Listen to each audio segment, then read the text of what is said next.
Big 12 marketing plan. What do you say we give it a go? We appreciate all of you stopping by for the Big 12 live show right here at the Voice of College Football. My name's Mark, Nathan Brown right next to me, and your destination throughout the week should be the Big 12 Mafia, which again, you can follow right here on YouTube. Big 12 Mafia with Nathan and the crew. Nathan, how you doing today? I'm doing great. Made it through the weekend. I think that's the biggest accomplishment that I can look and point to. So, how about you? How'd you do? Good, good, good. I will let people know that with a national championship game upcoming, this is nothing to brag about because all the favorites have won, but I am 10-0 on my playoff predictions. Wow, that's pretty good. I'm not sure. I was 4-0. I'm not sure how the second week went. And then this last week, I was 100%. So I'll have to ask Moen. I'm not You're sure pretty how I'm close. doing. I got to Yeah. be close. I got to be close. How have you viewed these playoffs from the standpoint of watchability? How entertaining do you think these playoffs have been? Because, of course, we got what we expected pretty much in the first round, non-competitive games. I do think that Clemson and Texas was fun to watch, although Texas held them at arm's length. Right. And then it got more competitive, obviously, in the next round. And these two semifinal games were pretty darn spectacular. Fantastic. I mean, I don't, the only thing that could be better if there was more football. I think the 12 is great. I think we easily could absorb two more games, go to 16, make a ton more money, and open the kitty for more schools to be involved. I found it interesting, and this was a question I was going to ask you. There's been a bunch of talk about uh, the watering down of the playoff because you have schools that wouldn't have been in a 14 playoff. And does that mean that the system's broken? And I would argue the exact opposite. I think that means the system is working exactly as designed. And the more teams that you can involve in a playoff, the more people and the more tension you draw. And now all of a sudden you can actually stand up in a quarter at a dinner on a weekend and somebody asks you how things are in college football, and you can make the argument that college football is nudging on the NFL. And who would have thought that would have ever been the case even 2 years ago? I've not looked at the TV ratings after the first weekend, but Mm-hmm. the NFL pretty well slammed college football, and that was no surprise to me. And Right. those were That's NFL, not a shocker. yeah, Yeah. those were NFL regular season games at that point against those first round games, which again were Right. not spectacular by any stretch. And college football at least made what you would think would be the right placement approach to putting Notre Dame by itself and Ohio State by itself, not against the NFL. So Yeah. they let the underlings battle with the NFL, and obviously that was uh, not beneficial for those games, Penn State, SMU, and Clemson and Texas. Although that should be taken into consideration when thinking, oh, Notre Dame gets this big crowd and Ohio State gets this big crowd against Right. Tennessee. They didn't have to compete with the NFL. Um, from a and again, I would love to address the TV ratings, but I've not looked at the last couple of rounds. But that's something we can explore. And certainly, I do a series looking at all the TV ratings for the college football season. So Mm-hmm. that's something that can filter onto this conversation with you each week. We can look at that at some point in the off season. I would love that. Yeah, absolutely. Yeah, that's fun to look at. But in terms of the competitive nature of the games, I did not watch the NFL playoffs yesterday, but I saw a few scores. Mm-hmm. 32-12 doesn't sound too competitive. No, There are a few no. NFL playoff games. So there's Right. this aura that the NFL just produces the best product, and I get it. But those are teams and rosters that, from a talent standpoint, are razor close, and Right. there's still going to be blowouts because football, any athletic event by nature, can get out of hand if things work against a particular team or if they're really weak at a certain position or unit.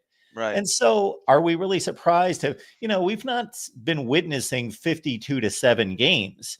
The games have been, even the ones that were blowouts, they were not annihilations. Right. And now we've gotten filtered into the top 8 teams, and the games have generally been very good. So, from a competitive balance, comparing it to the NFL, it's not been that much different. Well, people making that comparison probably don't know as much about the history as I would say you and I do. Maybe they're looking at it just very, very thin surface type analyzing. In my opinion, I think college football is ripe for growth. I would say we're just now tipping or scratching the tip of the iceberg when it comes to growth for college football, whereas the NFL is pretty much maxed out.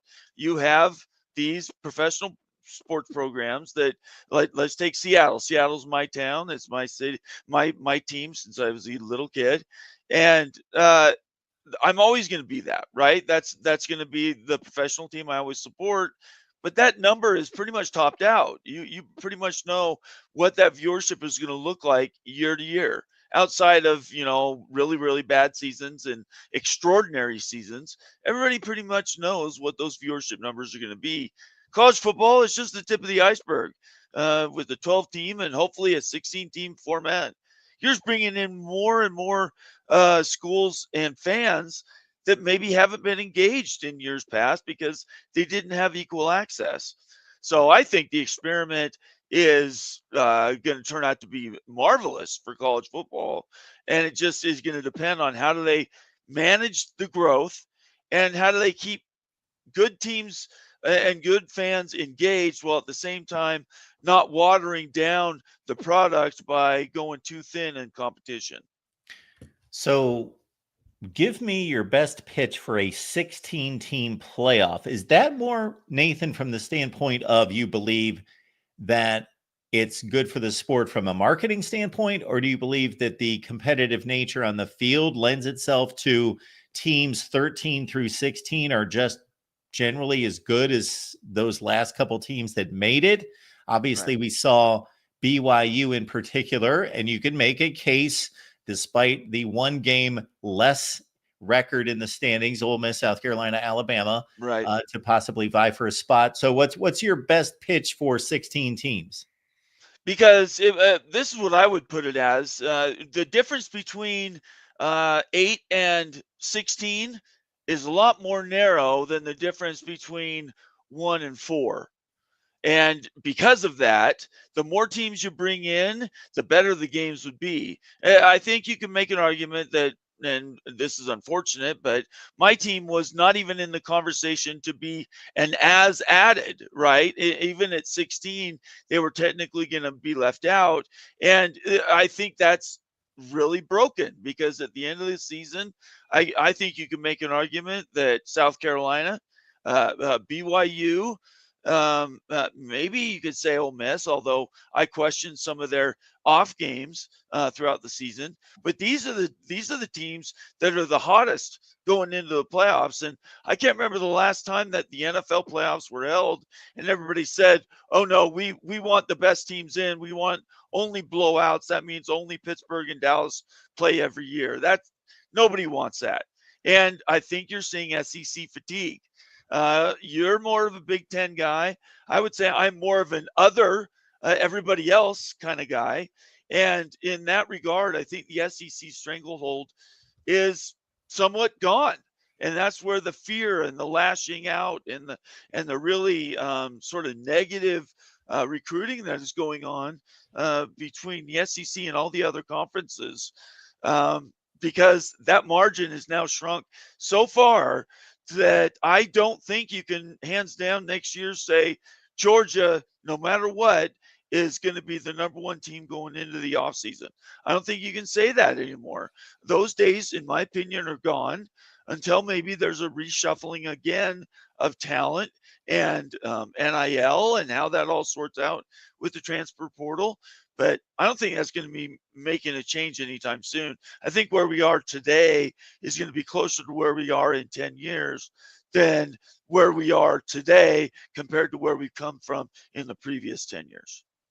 When did you start watching college football, Nathan? We used to have a family pool, so it was 74.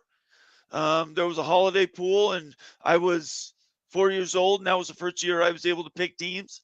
and I didn't win going up against my uncles and whatnot, but that's really when I started paying attention to what was going on in college football. Obviously, being a BYU fan in Washington State, you had to be diehard to follow your school, and that sort of hardiness, that having to go out and do the extra mile to stay on top of a program that wasn't getting most weeks national recognition made me an even deeper believer in college sports in general. I bring that up because we're about the same age. And I remember one of the best times of year was picking up the preseason publications, Oh whether yeah, that was Athlon or Street Athlon, and Smiths or yeah, whoever it was.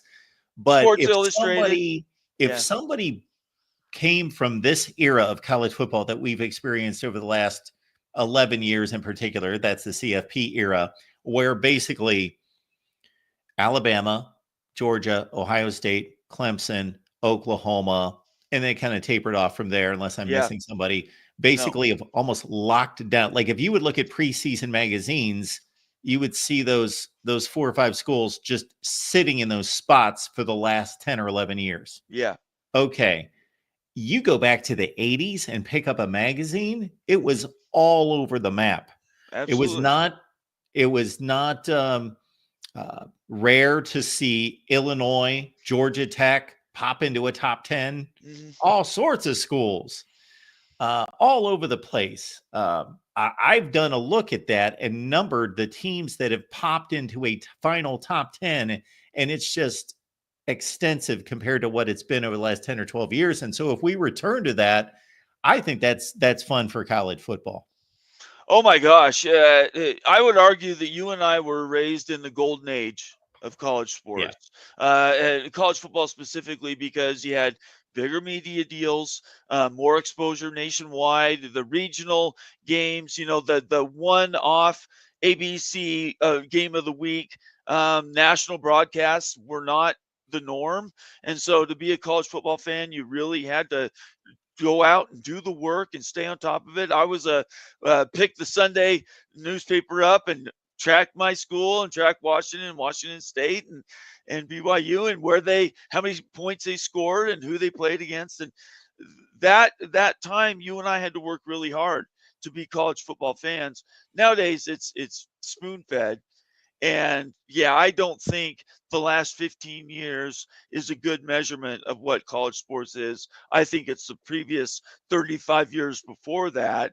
And we're getting back to that. And to me, that makes me feel a lot better. There's still a lot of room to grow. Certainly for my conference, the Big 12, there's perception issues that have got to be overcome. But college sports themselves, especially college football, has never been stronger once we broke up the monopoly that has been the SEC.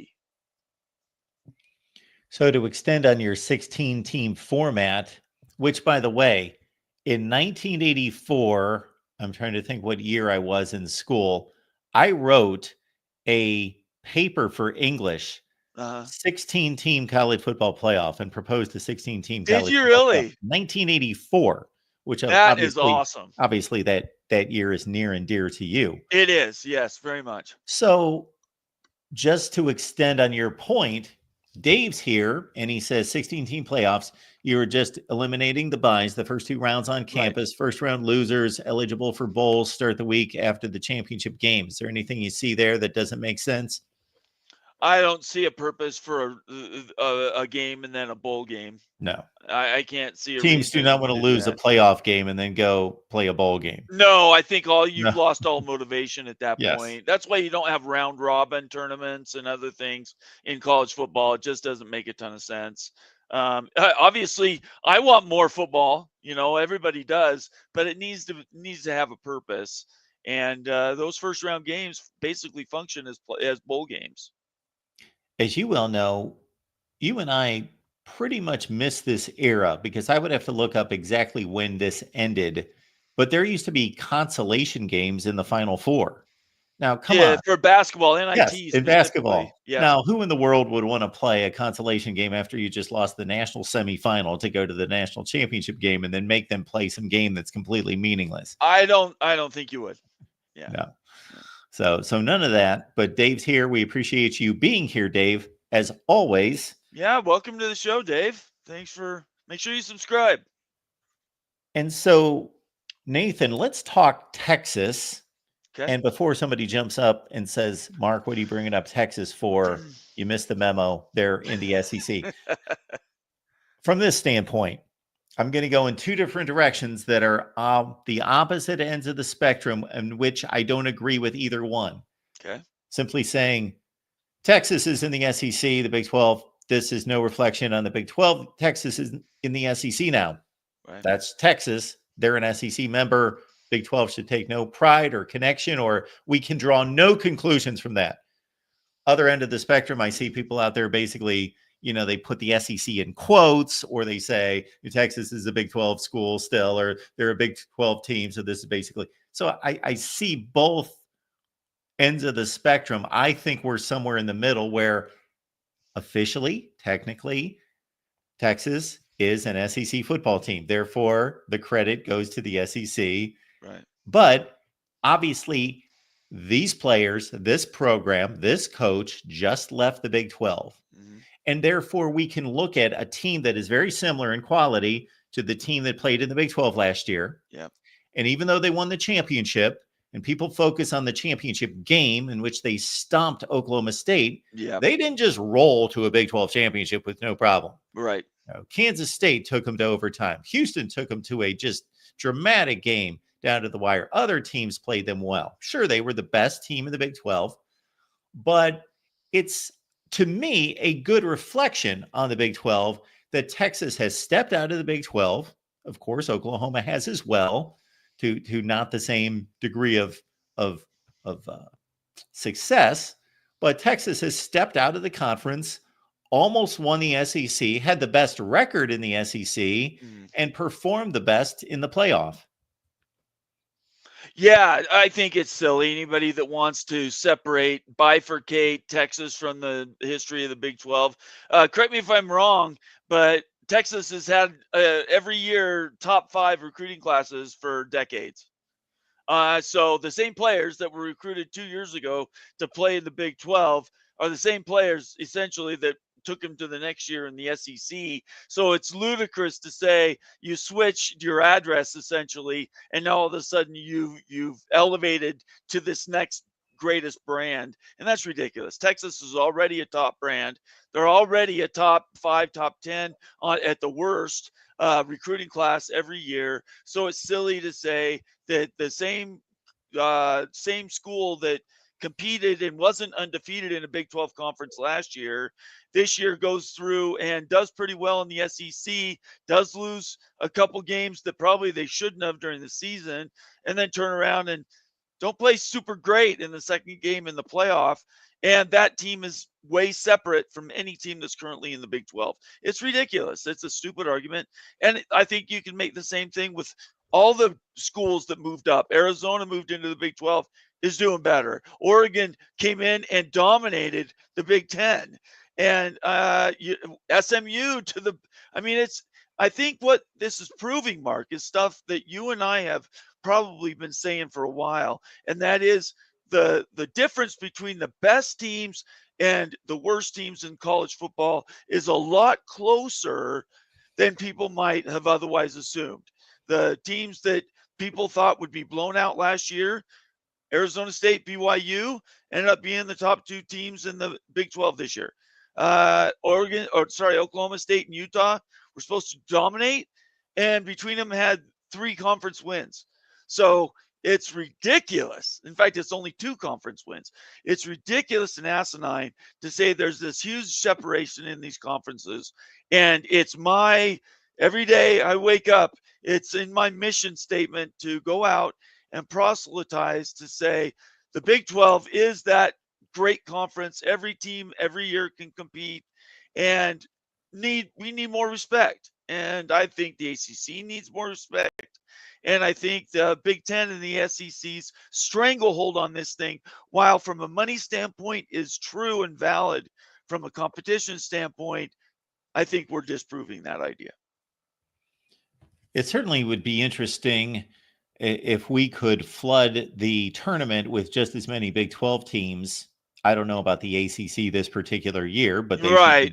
they should be given just as much entry Right. overall. I'm not talking about in 2024, but these Big 12 teams, obviously looking at BYU in particular, but also Iowa State, just to see how they would have fared, because we got one case sample, and that was Yeah. Arizona State, and they acquitted themselves extremely well in that game Yes. against Texas.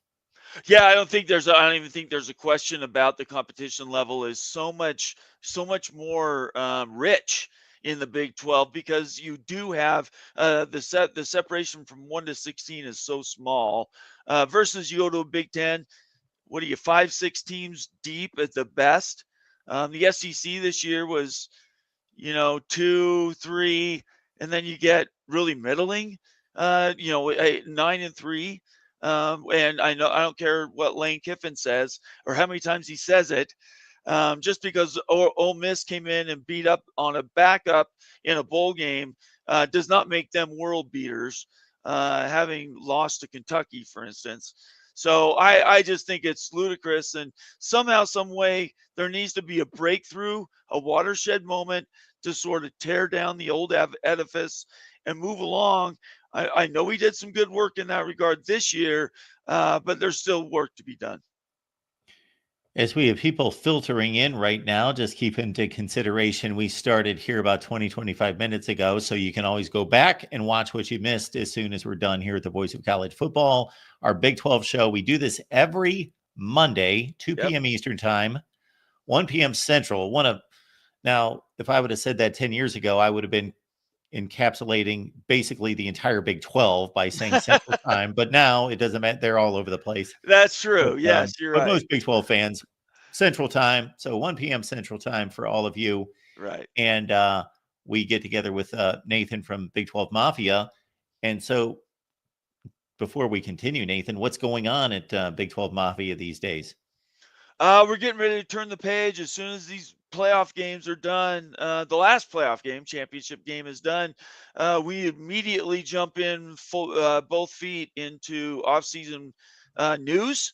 A lot of news on the control of college football front, the governance, and everything that goes into making college football the greatest college sport, certainly, and top 2, top 3 in the world best leagues in competition level. And so we jump into that in the off season. We're going to talk NIL, transfer portal, basically what each individual conference needs to do to improve and continue to grow for 2025. And obviously, we lean heavily into the Big 12 because that's what I do.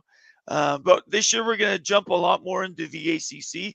Last year was antagonistic between the Big 12 and the ACC. I wanted the Big 12 to eat ACC schools and shunt away the rest of the ACC. I'm not taking that attitude this year.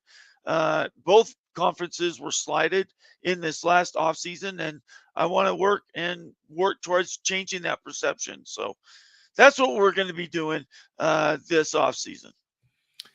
There it is, the Big 12 Mafia. So you want to lock in with Nathan and the crew there, the Big 12 Mafia show. Yep. And when is the next time you get together, Nathan? Tomorrow night we will be meeting at 8 Eastern, and I have guests coming up. I can't remember off the top of my head who they are. I know on Wednesday, Immaculate from Immaculate View will be joining me, and we'll talk some governance, some of that governance stuff, and what the controls are for going in for the balance of this offseason for college sports. We're going to be talking about that on Wednesday. Tuesday night, we're going to be doing some off-book things related just to the Big 12. And again, I apologize for not knowing who my guest is tomorrow, but it should be a good show. Catch us tomorrow night at 8 Eastern, and it should be a lot of fun. All right, Nathan. Next topic, I think we'll hit on a number of times this offseason, but I wanted to get your initial thoughts because we were in a discussion a few weeks ago and you just kind of grazed on it and kept moving with whatever your point was. But I thought that's a good topic right there. Oh, good. marketing the Big 12, Mhm. positioning this conference in football with no games being played, of course, from Monday until week 1. So those can't be capitalized on. It's all going to be a perception approach and Yep. marketing ploy of what you would do to position the Big 12 as favorably as possible going into 2025. A couple things. First of all, I would really be sitting on Brett Yormark's shoulder and saying that you cannot trust these people around you. No longer worry about you being part of this plucky little band of power conferences, and we will all support each other. That has now been disproven, and we know it is absolutely not true. The Big Ten and the SEC are going to do whatever they want to, and the ACC and the Big 12 are going to have to fight for the scraps. So I would tell Brett Yormark to get aggressive. Don't let the idea of realignment leave the back of people's heads. I think that needs to be something that's a forefront of mind thought. I also think that private equity as a tool to strengthen your conference needs to continue to stay in the conversation. I'm not sure how that it gets implemented. Not even sure it's possible, but it keeps the attention and light shine on the Big 12, and they need as much of that attention as they can get. And then the last thing is, I think going in, he needs to maximize the strength that he can take from an Arizona State that played well in the playoff. Very well recognized BYU program that previous decades has been a national power.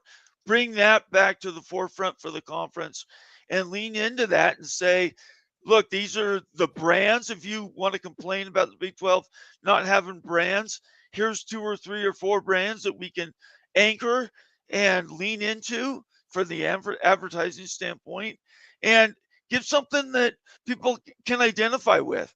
Last year, going into this offseason, you said it a few times on shows that I was on. What is the identity of the Big 12? Nobody could really answer that question. Nobody knew what this new 16-team league was going to be like. Now we've gone through a season, and everybody that was up is down, and everybody that was down is up. Now you've got to harness that energy and turn around and turn it into positive spin. So, in my opinion, draw as much attention to the conference as a competitive fighting conference. Definitely talk about how the conference was screwed out of a second position, and get ahead of this idea that the SEC by default just is that automatic 3-4 team league without even playing a down of football, and stop this idea of we're playing the war games of video game of college football. We don't have to really go out and play the games. We'll just simulate them, and those are the ones those teams need to get into the playoff. Need to break that egg and shatter it into a million pieces. So that's what I would do, is I would really continue to drive as much attention to the conference as possible and turn that energy into proactive planning so that this next year the conference is on its front foot rather than continuing to fight for ground that honestly we all thought they already had, that they ended up not having going into this last season. You see this with political campaigns, and I am certainly not the one to give advice because that's what the marketing experts are for, and they don't even get it right all the time because Right. you can have a good product and not deliver the message correctly, or it can be too muddled, too Right. confusing. So, I'm thinking about all these things that they should capitalize on that you mentioned. So, for example, Arizona State's performance against Texas. Mm-hmm. If it's not done correctly, then you look like you're whining and making Yes. excuses. Yep. But if truly you give a football evaluation to that game, Yeah. then you show our best team played with a team that was the number 1 seed in the SEC, Mm-hmm. the best record in the SEC, and that's just what it is. Yeah. There was the performance. And actually, we have 3 or 4 other teams that sure, Arizona State separated itself. They got hot at the end, but their credentials were almost exactly the same as Arizona State. So we are showing you the depth of our upper tier. Right. And then, this BYU snub from the playoff committee and trying to, give real metrics to why BYU deserved. I don't know if they deserved or earned a playoff spot. They certainly earned serious consideration. I gave them serious consideration, but it Right. didn't seem like too many people with power did. No, you're exactly right. It was really sad to see. For me, it was like watching it. It was like I saw the wreck of the Titanic coming. It takes miles to slow a ship that size down, and as a BYU fan, it was an impending doom. The minute that that fluke punt hit off that helmet of that DB to lose to Kansas. But you know what? We don't want to be whiners. As BYU fans, we certainly don't want to be perceived as that. So we want to go out and win it on the field. And the Big 12 needs to harness that energy and put it into brands. And I know a lot of people say, how do you do that? Well, it's very simple. When you go into the off season, and we're talking about these lists, the Kelly Ford list, the Athlon list of preseason favorites for things, go out and spend some money, marketing team. Big 12, go out and spend some money and really upsell your programs. Not just one, not just two, but 4 or 5, even 6 deep in the Big 12. And because each one of those teams could challenge at the end of the season, and you need as many of them to qualify for the playoff as possible. I know this, sitting back and hoping people are going to be advocating for you was a losing strategy this last year. Brett Yormark waited way too long to get on that train that, boy, Sankey had started halfway through the season fighting for those extra slots for the SEC. Brett Yormark needs to be more proactive and do the same thing this year for the Big 12. Our buddy Jackson has an interesting topic. I don't Sure. know if he's right, but I'll present both sides of it. So we all are familiar as college football fans with rivalry week. Oh, yeah. The last weekend of the season, that's when most of the rivalries are played. Although, of course, there are various rivalries that are sprinkled throughout the season, but that's the big hard hitting Ohio State, Michigan, Alabama, Auburn, et cetera, down the line. I did notice when the Big 12 expanded and I did my various schedule previews, I started to add this up and I was like, what is the Big 12 doing the last weekend of the season? These seem to be just completely random. They were all over the place. Yeah. Except maybe Kansas State and Iowa State. They played on the final weekend, but everybody else was, and I thought, okay, I'm not making a judgment call on this because it's either genius in that they thought there's no reason to put our best games, our most meaningful games up against those mammoth matchups that everyone's watching. Right. So we'll put those elsewhere in the schedule, or maybe it's not the way to play it. And you should say it's rivalry week. Here we go. BYU, Utah, and the rest of them. Here they are. BYU Utah should be played the Wednesday before Thanksgiving, in my opinion, every year. Book it. Interesting. And just own that day. In fact, I think the Big 12 needs to run 3 games that day. A lot of people are off, right? A lot of people are off on Wednesdays. Own that day as a conference. Go wall to wall. You can start in the East with West Virginia, Cincinnati. You come all the way west and you can be playing BYU, Utah on that Wednesday. And maybe on Black Friday, you play Arizona State. Big 12 has all kinds of opportunities. I'll tell you this, it backfired this year, not because you didn't get a lot of people watching the games. BYU, Utah had a very reasonable number for a game on a week that November 9th, not many people are paying attention. The problem is with it, BYU and Utah beat the hell out of each other, Mark. Absolutely beat the hell out of each other. And I would say BYU's loss, you could directly to Kansas, you could directly draw a straight line to the emotional and physical toll that they took against Utah the week before. It was counterproductive. Wild Ute and I screamed when the pairings came out at the beginning of the season when those games are going to be played. All BYU and Utah people were pissed off, very, very upset. Didn't know about this byproduct of the teams beating each other up and hurting their competition level the next week. But now that we've gone through a season, I think we've seen how that negatively affected specifically BYU because Utah was out of it at that point.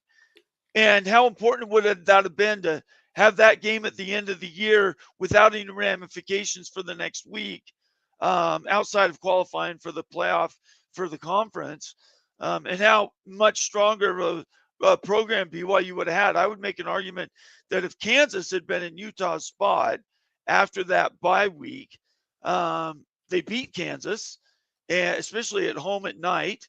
And then that leaves the last week of the year, BYU Utah, with not only a playoff game for the Big 12, but competing for the playoff in general, maybe even at large pick. So I hope Brett Yormark learns. If they do November 9th or something like that again, I think it's a huge mistake. And yeah, it really hurt them this year. We talked about things the Big 12 can do to improve. That one of the things I think they can do is scheduling their most important games. I love that Wednesday before Thanksgiving. That's Yeah, I phenomenal. didn't invent that, by the way. John Wilner was the first one I saw that brought that up. But the minute I heard it, I fell in love with it. It reminds me of when the Pac-12 was falling apart and couldn't find a media partner, a reasonable media partner that they needed. I threw out all sorts of various scheduling suggestions for them, like trying to fill in maybe the gap that the NFL has between like its late window and then the Sunday night game, and throw one in there, or maybe a various things that I determined that the Pac-12 should have probably done. But I love this Wednesday because people are winding down. They're winding in toward the week, the holiday, and many of them take off work early. We also have to understand we're in a society where more people are working from home than ever before. That's and right. Have flexible schedules and work odd hours and all of that. So yeah, I think look, Brett Yormark, to get attention on the Big 12, needs to get creative. The Thursday night games, I don't know why we don't go back to Thursday night games. Not every Thursday night game is. And look, NFL is very tribal. You know that as well as I do.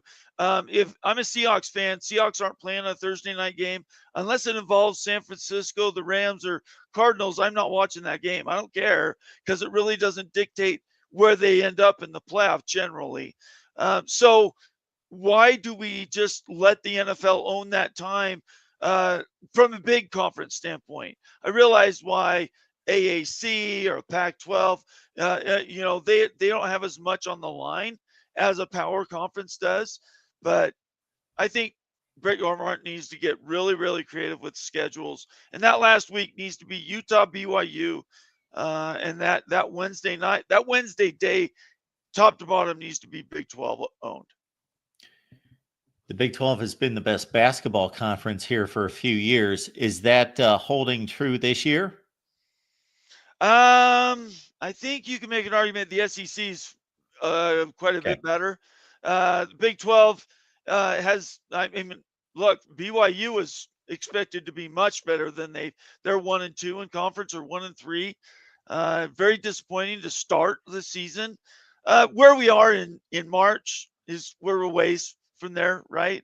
But I think everybody that I've spoken to about basketball, which hasn't been a ton, I admit, says that the Big 12's down this year, I think, a little bit. Part of the reason that is because they eat each other alive. I mean, these teams are so competitive from top to bottom. It's hard to stay on top all the time. So, an 9-8 season in the Big 12 is as good as 10-4, even 11-3 in some of these other leagues. So it's just survive and advance you're trying to get for the basketball tournament. I bring that up, Nathan, because I don't know if there's a way to kind of take that basketball success and reflect it on football, or make some kind of connection, or use the basketball season to propel football and promote football Mm. and do something there? I don't know. There is some overlap. Obviously, they start playing in what is it, 1st of November. They start playing basketball games that matter. I don't know. Um, I don't if I don't want to lose attention or energy from football. In my opinion, if the Big 12's competitive at basketball, really competitive, that's great, right? But that doesn't drive football relevance, unfortunately. And so, in my opinion, don't worry about getting creative or wonky with advertising or marketing basketball to football. I would just say be a football conference and do everything you can to build that out. And basketball, people don't pay attention until March anyway. Disputed National Champions. Thank you so much for the Yes, reminder there, Jackson. got that book. Good Thank you, read. sir. I appreciate that. You bet. So it's a pretty quick read, right? It's It 100 is. Yeah. pages. Yeah. I think I read it in 2 days. Yeah. You really light reading. It's fun because that comes from, we were just talking about the golden age of college football. I would say between the 70s and the 90s, especially certainly through the Nebraska years. Um, End of the 90s gets a little bit mixed up, but I would take from 72 up to 96 roughly as probably the best 2.5 decades of college football ever. So I got a testimonial right next to me there. So there we go. Disputed National Champions. Give it a look. It's down in the description section of the video. Just grab the link or go to Amazon and just simply search Disputed National Champions. It's a fun read, not just a history book. We propel everything toward the future as Yes. well. Well, and where's my 80s disputed? Where's my BYU solo book? That's the one I want. I would love to get on it. I had fun writing that one. Oh, it's good As stuff. soon as the revenue catches up anywhere close to the cost, then I we'll start understand working on completely. the I was next one. teasing you. Just teasing. All right, Nathan, we appreciate you being here. Appreciate you You doing bet. this show. And folks, again, make this a staple of your college football week. Nathan and I get together every Monday, 2 p.m. Eastern time, typically have guests. So we will do that throughout the offseason, highlighting different Big 12 teams and, of course, topics as everything is unveiled for 2025. Has the schedule been released yet? No, I don't think so. We'll have I to don't dive into think. that at some Yeah, I point, don't think the obviously. football schedules. When did they come out last year? I want to say it was April when the Big 12 schedules came out last year. I could be wrong. I That's something I haven't really gotten detailed on. See, to me, Nathan, that's another place where college football misses it. The NFL has basically made their schedule release a national holiday. It's the Yes. most overhyped thing in the world. Yes, it is. Yeah.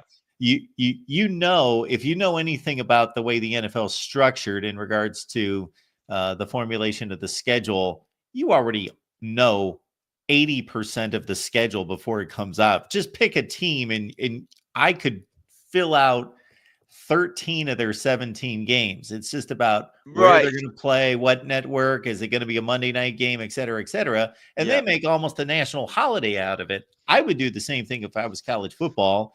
If it was brought under one head, one governing body, and then May 1st or whatever the day, the release of the college football schedule all at once, and I would market it up and throw it out there. In my opinion, there's so many missed opportunities that college has right now, and the reason is there's no one unifying body. Each conference is run as an island unto its own, and it's not unified. They have so many marketing opportunities they're leaving on the table because nobody wants to give up any amount of their localized control. Football, especially college football, for it to improve and grow, we need more nationalized entities associated with it, like the referees. The referees should all be one national organization. Scheduling coordination between the power conferences. That's something else that shouldn't be that hard to do. And yet they cannibalize each other, right? So I don't know. There's a lot of money being left on the table because these guys don't want to sit down in a room and get it all right. 2 p.m. Eastern Time, each and every Monday with Nathan, and we will have guests throughout the off season. Timothy Green, thank you so much for purchasing the book and saying excellent reading. Thank you so much for that. I appreciate it. Timothy Green, my man. He's one of my guys. Absolutely.